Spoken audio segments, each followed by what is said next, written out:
विधानसभा के सेशन से पहले सरकार का आज मंथन होगा। आज शाम के 4 बजे पंजाब कैबिनेट की अहम बैठक होगी। सेशन में लाई जाने वाली कृषि बिल पर चर्चा की जाएगी। कांग्रेस विधायक दल के साथ ये अहम बैठक होगी और सीएम इसमें अध्यक्षता करेंगे। कृषि बिलों के खिलाफ कल सेशन बुलाया गया है, इसी को लेकर आज मंथन बैठक की जाएगी। आज शाम 4 बजे पंजाब कैबिनेट की बैठक होगी और सेशन में लाए जाने वाली कृषि बिल पर यह चर्चा की जाएगी। कृषि कानूनों के खिलाफ कल सेशन बुलाया गया है और आज इस पर अहम बैठक होने जा रही है। कांग्रेस विधायक दल की बैठक जो है उसकी अध्यक्षता सीएम करेंगे।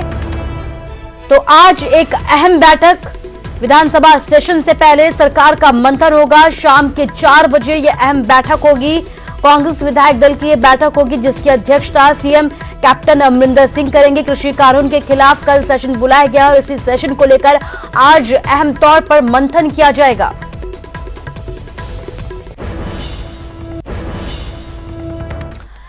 तीन कृषि कानूनों के खिलाफ लगातार किसानों का रोष बढ़ता जा रहा है। सिरसा में किसानों ने कृषि कानूनों पर विरोध करते हुए केंद्र सरकार का पुतला फूंका और सरकार के खिलाफ जोरदार नारेबाजी की। किसानों ने एक बार फिर यह दोहराया कि जब तक केंद्र सरकार इन कृषि कानूनों को वापस नहीं लेती तब तक उनका ये आंदोलन लगातार जारी रहेगा।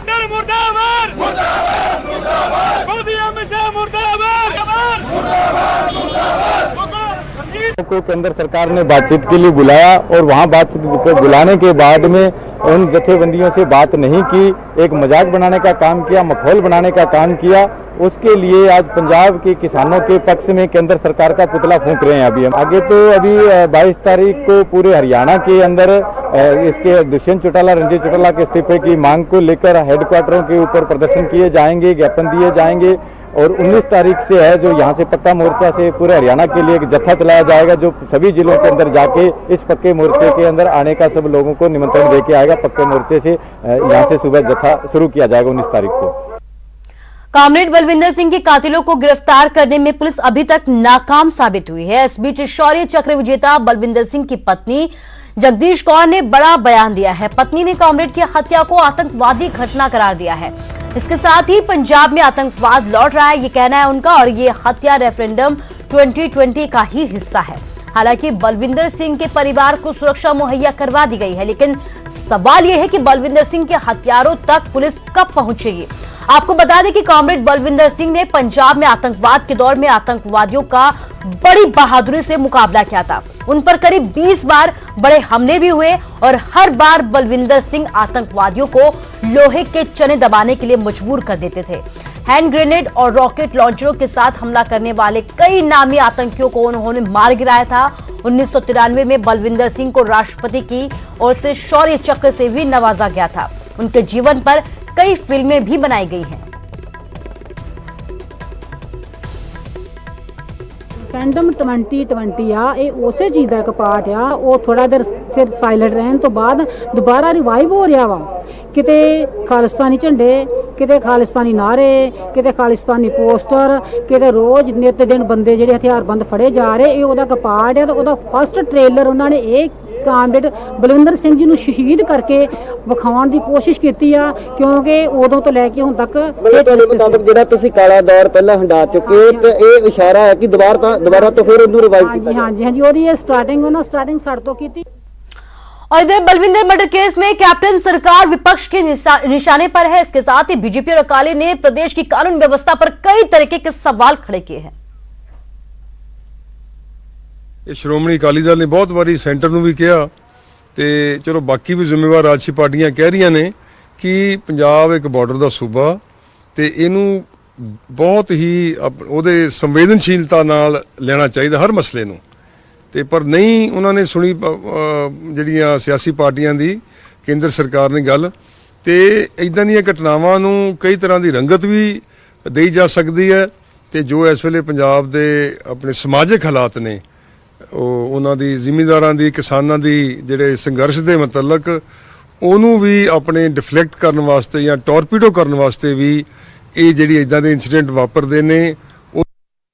ਸਰਦਾਰ ਬਲਵਿੰਦਰ ਸਿੰਘ ਭਿੱਖੀਵਿੰਡ ਦੀ ਜਿਹੜੀ ਸ਼ੁੱਕਰਵਾਰ ਨੂੰ ਤਰਨਤਾਰਨ 'ਚ 12 ਗੋਲੀਆਂ ਜਿਹਦੇ ਤੇ ਚੱਲੀਆਂ, आतंकवादियों दी कालियां रातां साले ने कट लियां। 200 आतंकवादियों ने उस हमला किया, ग्रनेड मारे गए, 20 हमले सह गया।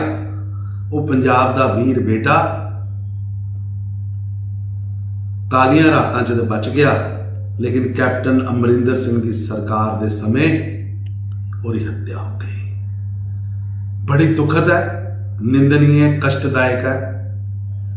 और मेरी कैप्टन साहब अगे बेनती है, चुनौती है, एक चैलेंज है, यह चुनौती पंजाब के लॉ एंड ऑर्डर नूं है। बरीकी नाल जांच करो, ਇਹਦੇ ਪਿੱਛੇ कौन लोग ने, कौन पंजाब का माहौल खराब कर।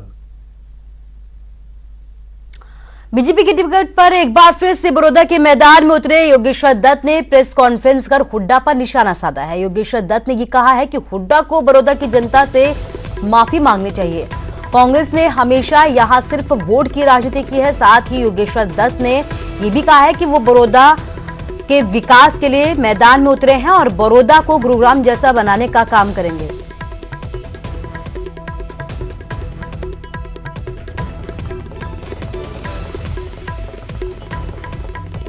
वैसे तो राजनीतिक टिप्पणी मुझे नहीं करनी चाहिए, लेकिन आप सारी चीज राजनीति समझते हो। जो हुड्डा साहब ने बदला लिया था शैलजा को घर बैठाने का राज्यसभा की टिकट में, इनके सुरजेवाला शैलजा ने हुड्डा साहब के साथ हिसाब किताब बराबर कर दिया।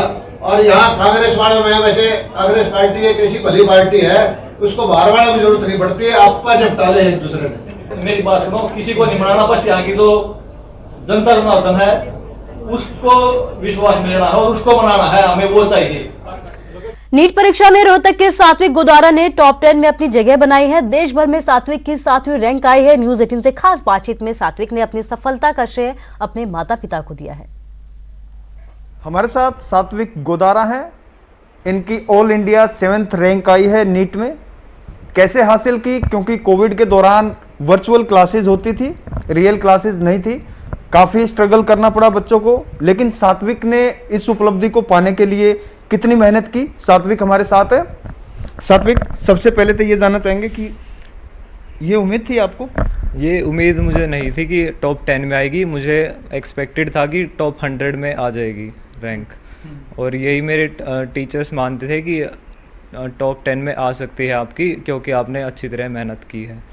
अच्छा, क्या आपके जो स्टडी का टाइमिंग क्या था, कितने आवर्स पढ़ते थे आप, या काफ़ी बुक्स दिख रही हैं पीछे, इन्हीं में लगे रहते थे? नहीं, मतलब मैं खेलता भी था और पढ़ाई भी करता था साथ में। मैं एवरेज 10 आवर्स की पढ़ाई करता था पर डे, और 2 घंटे एक्सरसाइज और गेम्स में लगाता था मैं, आउटडोर स्पोर्ट्स मेनली। अच्छा, कोविड में क्लासेस तो नहीं हो रही थी? नई क्लासेस नहीं हो रही थी, पर हमारा सिलेबस हो चुका था, तो सिर्फ हमें टेस्ट देने पे फोकस करना था। तो एक भय का माहौल था कि बाहर भी नहीं जा सकते, घर में भी आपके मदर फादर दोनों डॉक्टर हैं, उनका भी इंटरेक्शन होता है?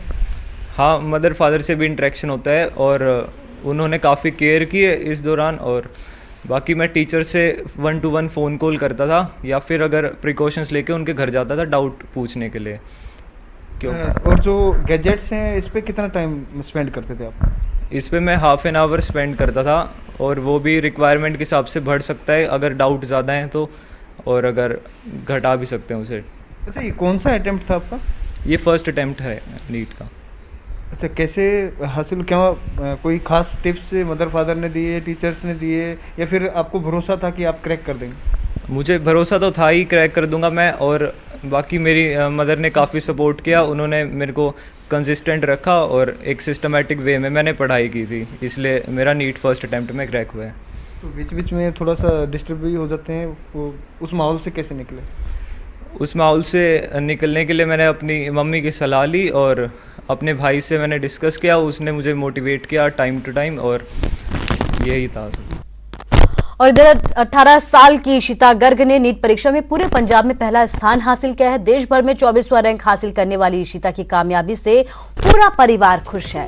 इसके साथ ही उन्हें लगातार बधाइयां भी दी जा रही है। इशिता ने कहा है कि उनका सपना था कि वो नीट परीक्षा में पहला स्थान हासिल करे। इसके लिए वो रोजाना 8 से 10 घंटे तक पढ़ाई करती थी। वहीं संगरूर जिले में सुनाम के देवांग सिंगला ने भी पंजाब का नाम रोशन किया है। देश भर में 445वां रैंक हासिल करने वाले देवांग ने ये कहा है कि कि उनसे सोशल मीडिया से उन्होंने दूरी बना के रखी और इसके बाद उन्होंने अपनी तैयारी की है और कड़ी मेहनत का ही ये नतीजा है कि वो अपने लक्ष्य में कामयाब हुए हैं।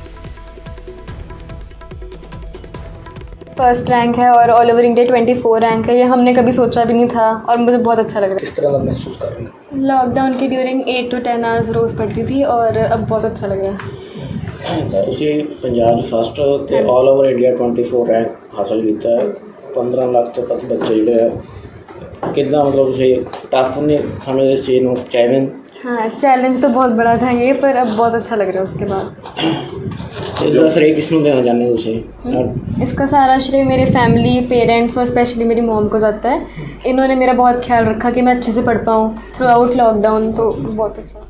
और फिलहाल के लिए इस बुलेटिन में बस इतना ही, लेकिन अपना ख्याल रखिए। नमस्कार।